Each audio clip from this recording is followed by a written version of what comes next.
First, I would like to apologize a bit. The name of the presentation is a little bit different, but it's on the same topic, so don't worry. First, I also would like to thank the organizer for allowing me to present my work today. And today, I will talk about elements affecting splicing regulation, and specifically how intronic regulation and evolution is affected by the pre-mRNA sequence. I will go over our findings, which focus on the sequence feature that affects splicing regulation, and I will propose that there is a potential connection between splicing efficiency and translation regulation in fungi. And finally, I will show a few examples of using native S-Servicia introns to control gene expression in a synthetic system. But before that, I would like to give you a brief introduction on gene expression and splicing. So gene expression in eukaryotes can be divided into several steps, including transcription, RNA processing, and translation. During the step of splicing, intervening fragments within the pre-mRNA transcript called introns are recognized and removed, leaving retained region terms exons. So these are introns and the exons that compose the mature mRNA. The mature mRNA is then transported into the cytoplasm and is later translated into proteins. Okay, so the large molecular complex that removes intron is called the spliceosome, and it composed of SNRPs, proteins, and additional factors.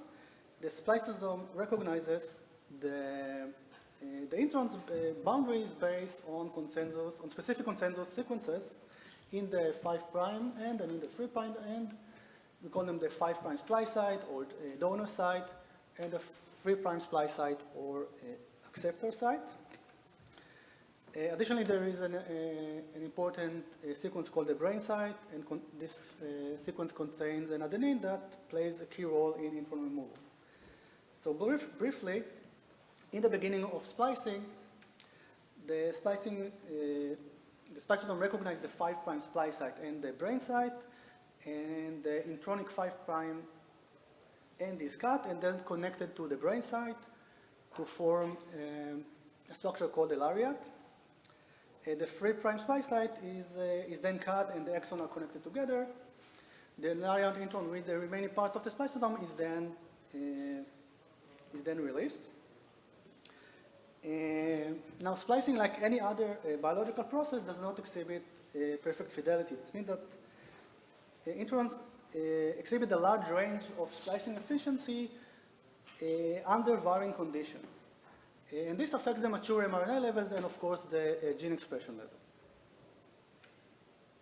So let's look at our main findings. So one factor affecting splicing regulation and splicing efficiency is the secondary structure or folding of the pre-mRNA transcript. Folding can influence the affinity in recognition of those consensus sequence elements by masking or exposing them to the various proteins of the splicing machinery. For example, here you can see that the 5' splice site is part of a stem loop. That doesn't allow the U1 SNRP to recognize it, and then this inhibits the splicing. And we wanted to estimate this effect on splicing efficiency in the genomic level and study intron sequence evolution specifically surrounding the splice sites. So in order to study and analyze transcript secondary structure, we use a computational method that predicts the local folding and specifically the local folding energy based on the sequence. And since folding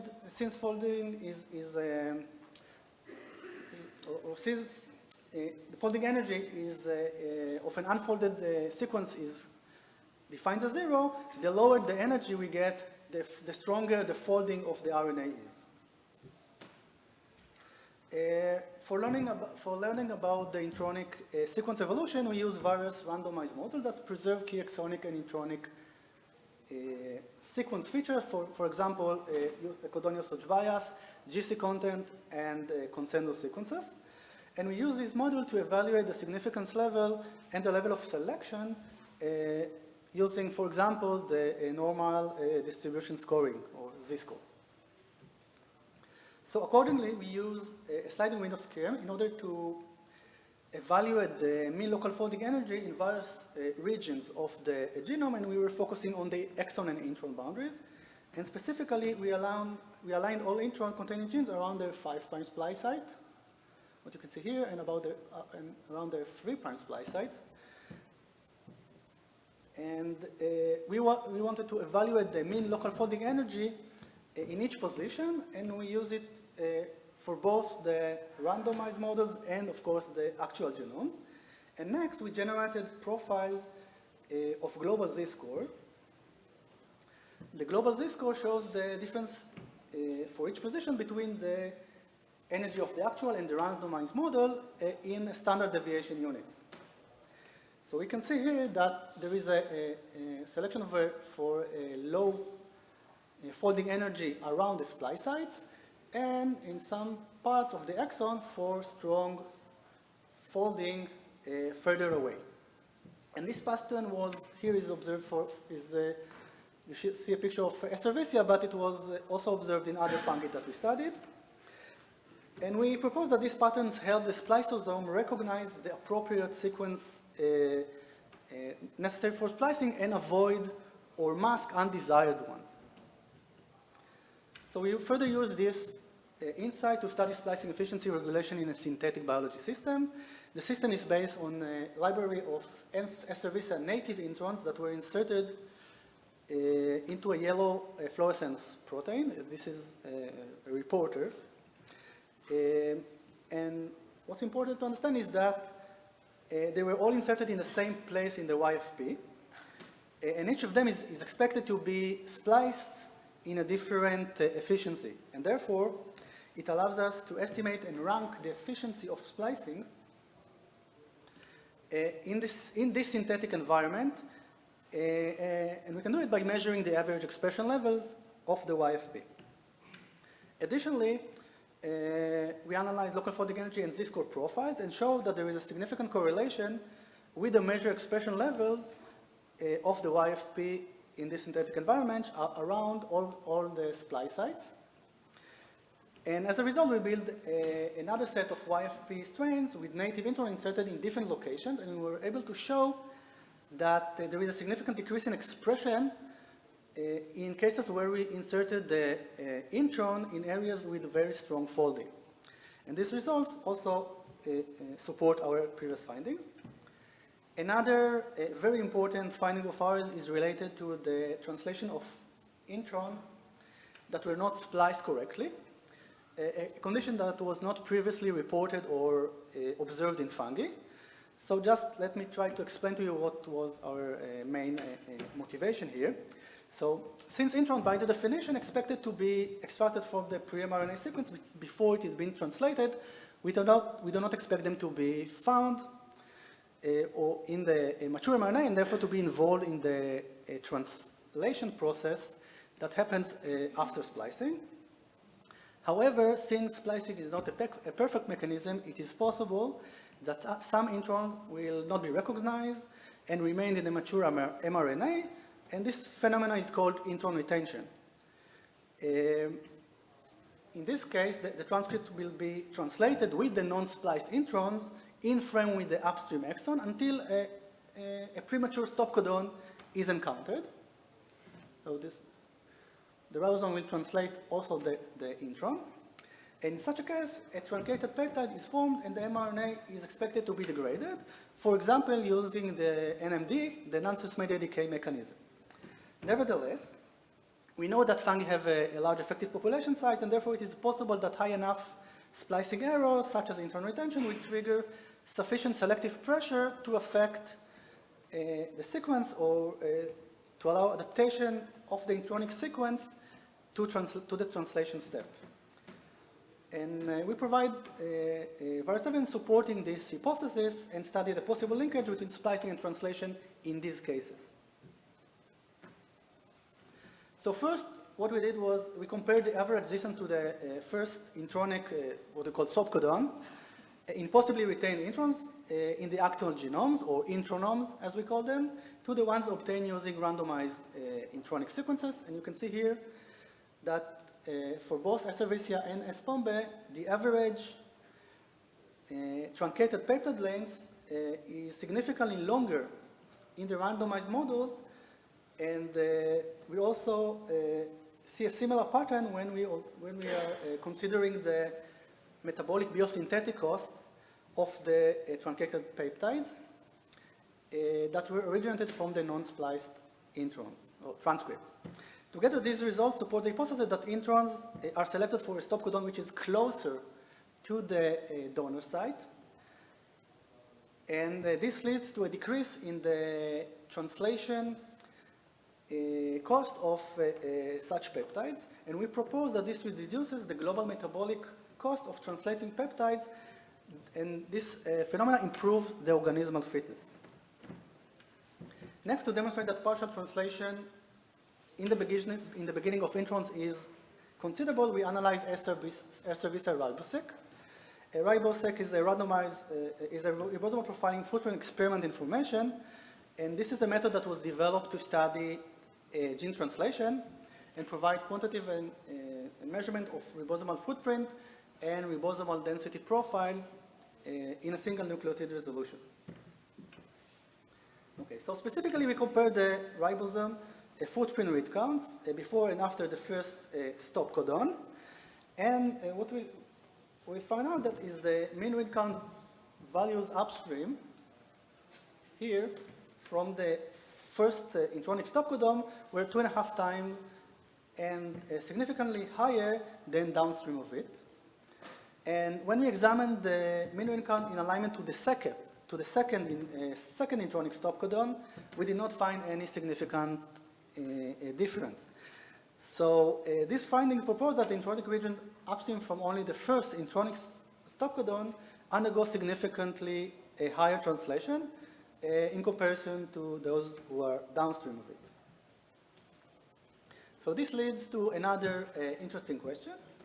If a relatively large fraction of the intronome is occasionally retained, we can expect to see a preference for a more efficient, what we call artificial codons in the intronic region upstream from the first stop codon, rather than downstream of it in the intron itself.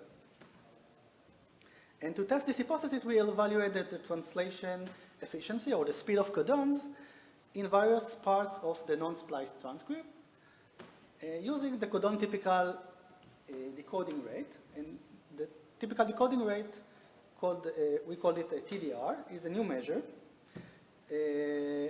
that allows us to measure the codon nominal translation rate using data obtained from the ribosec, as I previously showed. And specifically, we generated profiles around the donor site, and around the donor site, and around the stop codon, the first, what we call stop codon. And we can see that the average value of the intronic sequence tend to be significantly higher before the first stop, which is here, in comparison to the downstream regions.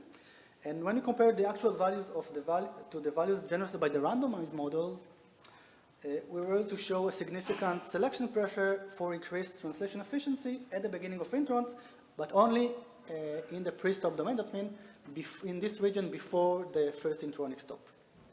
And we find, of course, similar signals in other fungi that we studied, ISMB, A. nidulans, and Candida albicans. Now we could expect to find this kind of selection to be especially high in highly translated and highly expressed genes, which potentially consume more translation resources. So to test this hypothesis, we examined two sets of intron originated from highly and from lowly expressed genes, and the results show that highly expressed genes indeed have significantly shorter peptide lengths, what you can see here on the left and here, in comparison to the randomized models, and to all introns in general.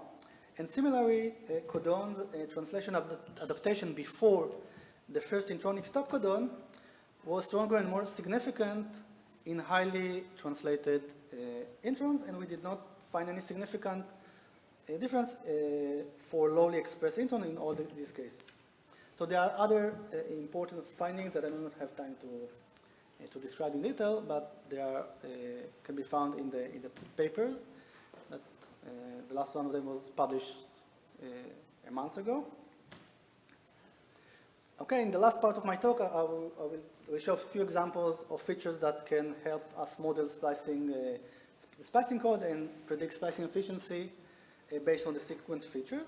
So we'll look again at the synthetic system with the native SRVCI introns. And I just want to remind that in this system, the system allows us to estimate and rank splicing efficiency based on the measurement of the average expression level of the YFP. And I already showed you that local folding energy predictions around the splice sites they correlate with the measurement of the YFP expression level in this system. In addition, we use computational tool to discover potential enrichment of short sequence motifs in the introns themselves. And these de novo motifs also have a good prediction ability for the YFP expression levels with correlation of up to 0.5. And they also have a tendency to be located close to the 3' splice site compared to the randomized model that we use. And these motifs, of course, can increase or decrease the expression levels. And we were able to show that if we change a motif from being an enhancer to a silencer or repressor, we can cause a decrease in the YFP expression levels of up to 20%.